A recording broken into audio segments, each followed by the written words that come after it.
The Saudi Arabia-based Arab News has published an article by American expert Luke Coffey on the Armenian-Azerbaijani peace process. For more than 3 decades, Azerbaijan and Armenia have been locked in a state of war, sometimes as a frozen conflict, sometimes with intense fighting. Hopefully, the relationship between two neighbors in the South Caucasus is finally on the verge of changing for the better. During the chaotic collapse of the Soviet Union, ethnic Armenians living in Azerbaijan's Karabakh region attempted to secede using extra-constitutional methods. Soon after, Armenian military forces entered Azerbaijan, backing the ethnic Armenian militias, and a bloody war ensued. By 1994, a shaky ceasefire had been agreed. This remained in place until the Second Karabakh War in September 2020. At this time, Azerbaijan launched a major military operation to take back the territory lost to Armenia in the early 1990s. Azerbaijan had taken back most, but not all, of the territory it had lost to Armenia, which was decisively defeated on the battlefield.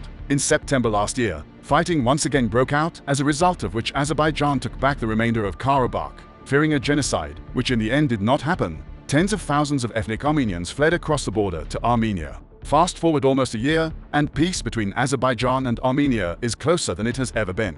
Last month, the two sides opened negotiations in Almaty, Kazakhstan, to reach a lasting resolution to their decades-old conflict. The talks were notable because, for once, there was no Russian, American, or European involvement. So far, those talks have yielded positive results. For example, Armenia returned to Azerbaijan 4 villages along the border that had remained uninhabited but controlled by Yerevan since the fighting in the 1990s. But there are still some major issues that need to be resolved. The first is the final delineation of the border between the two countries. While large sections will be easy to delineate, hundreds of kilometers remain disputed. The second issue that needs to be addressed is the Zongezur corridor. As part of the November 2020 ceasefire agreement, Armenia pledged to guarantee the security of transport connections between Azerbaijan and its autonomous Nakhchivan region, an exclave nestled between Iran, Armenia, and Turkey. 3.5 years later, a transport corridor connecting these two parts of Azerbaijan via Armenia's Sunik province is no closer to reality. Finally, there is the issue of perceived territorial claims in neighboring countries, as referenced in Armenia's constitution.